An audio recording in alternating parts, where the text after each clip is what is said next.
Shalom. First and foremost, I want to give all of the praises and the glory to the Most High and His Son, Yahweh Bashmi Hawashai Bashem Marakak Wadash.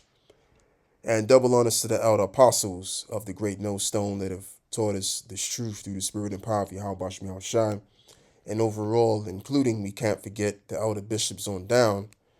And overall, to the elect Yahweh Bashmi Hawashai Brakathum, to the 144,000, and as well as even including the 1/3 as well. And what I want to get into is this news over here. As this reads, U.S. media, Iran planning to attack Israel within days. Iran is planning to retaliate for Israel's bombing of Tehran last week. Possibly before the U.S. presidential elections on the 5th. According to U.S. media outlets, Israel conducted a series of strikes against Iranian targets last Saturday, and the attack was in response to a massive barrage of missiles by Iran in early October. The Iranian missile attack was in retaliation for the killings of Hezbollah and Iranian commanders. Tehran is expected to launch the attack from Iraqi territory using drones and ballistic missiles. RT reports a number of U.S. news outlets have hinted that Iran response could come within days. Now, what I'm going to talk about next is, in a matter of time, is that U.S. warships have already been sent to that region. So you can already see that the prophecy which is said is bound to happen. As it is written, the least of the flock shall draw them out.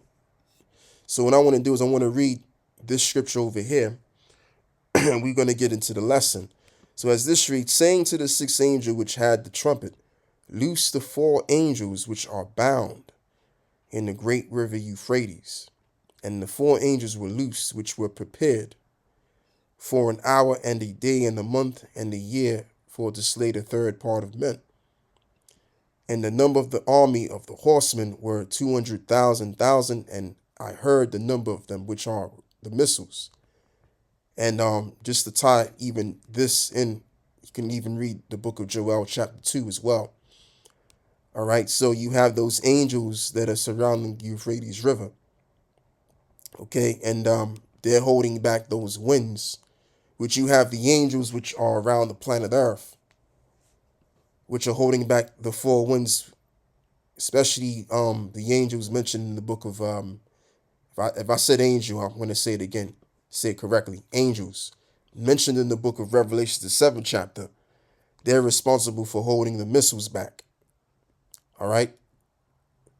And when those missiles hit ground zero, what are they going to let off? The destroying wind, the nuclear blast. So you have these angels over here that's going to be in charge of the men, the soldiers that are in that region. And that's why, if you notice, nowadays, which I'll be talking about later on as well, is actually sooner than later, the Euphrates River is drying up. Okay, so let's move forward, and we'll get into that. Revelation 16 and verse 12 now.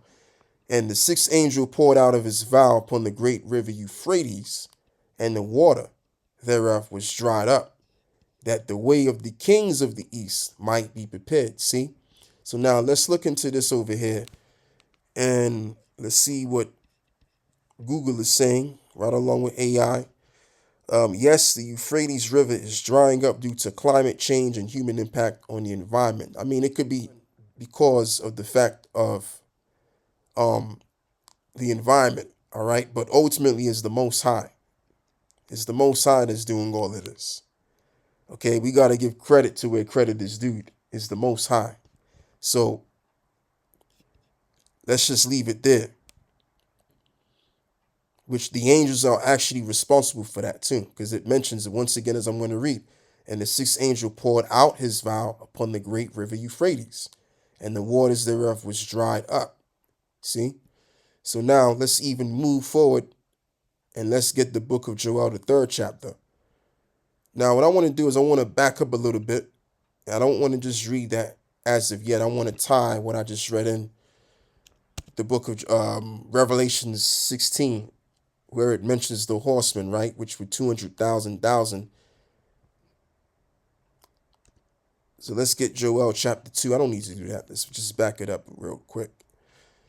And we're going to go all the way down. And we're going to read. We can start with verse 1. Blow ye the trumpet in Zion, and sound an alarm in my holy mountain. And let all the inhabitants of the land tremble. For the day of the Lord cometh, for it is nigh at hand. And a day of darkness and of gloominess, a day of clouds and of thick darkness, as the morning spread upon the mountains. In other words, the governments, a great people, and the strong there have not been ever like the like. I'm going too quick. Let me start again. There have not been ever the like, neither shall be any more after it, even to the 1,000 years of many generations. Right? A fire devour before them, and behind them a flame burneth, and the land is as the Garden of Eden, meaning it's all peaceful.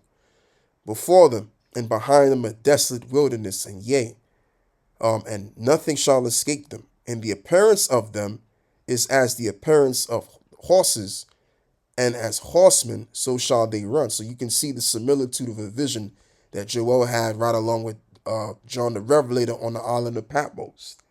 And they're not talking about horses. Horse is just synonymous with power. All right. Like the noises of a chariot of the top of the mountains shall they leap, like the noise of a flame of a fire, and that vow of the stubble, as a strong people in settling the battle array. Because what he saw is he saw the missiles in fashion. I mean, there's another way I could put it. But he saw the UFOs rising up together and going together, just like when you see horses riding together in formation. There you go. He saw the formation of the missiles. Okay? And it was as of like horses in formation. So now what I want to do is I want to go back to the book of Revelations and let's see what we can get. Yeah, that's going into something else. All right. Yeah, so now let's even read this. U.S. sends warships as Iran prepares for new Israel attack on multiple fronts. The Islamic Republic can authorize a new strike despite calls for the escalation in the Middle East, which is really just plainly the East. Yeah, so that's pretty much all it wants me to read as I'm allowed to read, because I haven't signed up. I thought it would have allowed me to read this, but oh well. Moving forward, let's get Jeremiah 49 and verse 20, which is what exactly what this is.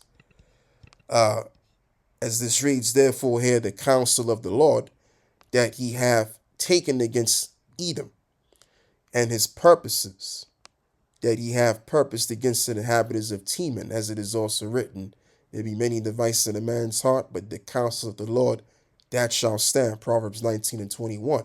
Now, surely the least of the flock shall draw them out, and surely he shall make their habitations desolate with them.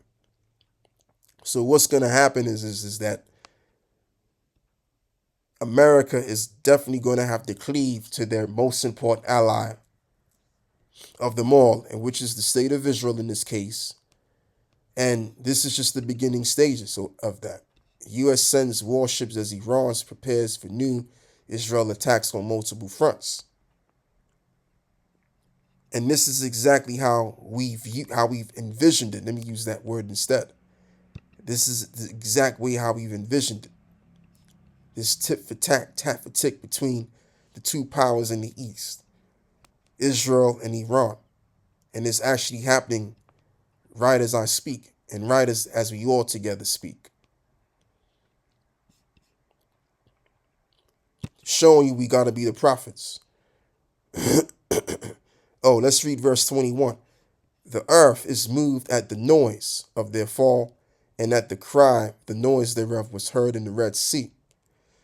Behold, he shall come up and fly as an eagle, and spread his wings over Basra, and at that day shall the heart of the mighty men of Edom be as the heart of a woman in her pangs.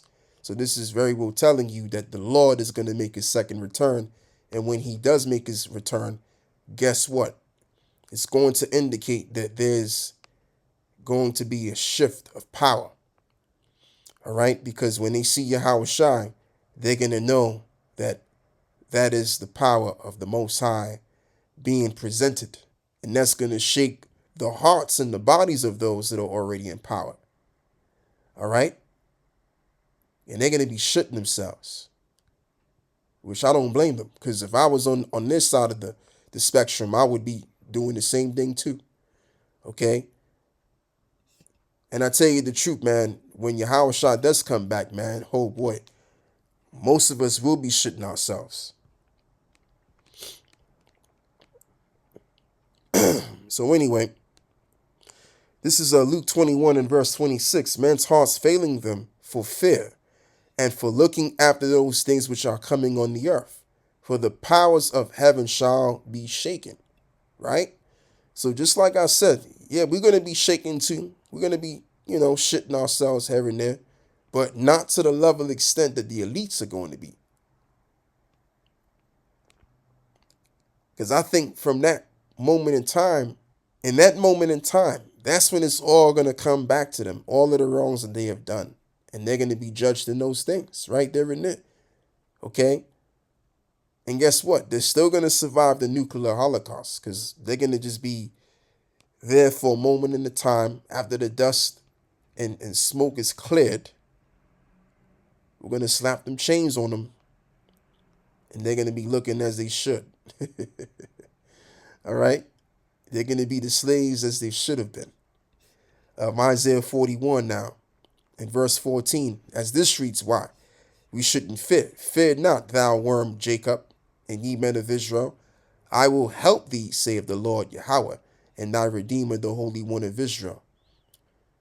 So yeah, that's all there is to read. So yeah, we're going to be afraid when we see the Messiah, but guess what? We don't have to really be afraid, because when Yahweh Shai makes a second return, that is basically him making a sign that he's here, all right?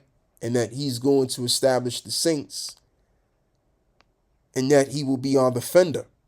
When Yahweh Shai comes back, he's coming to destroy and to defend those that have done his will. Okay?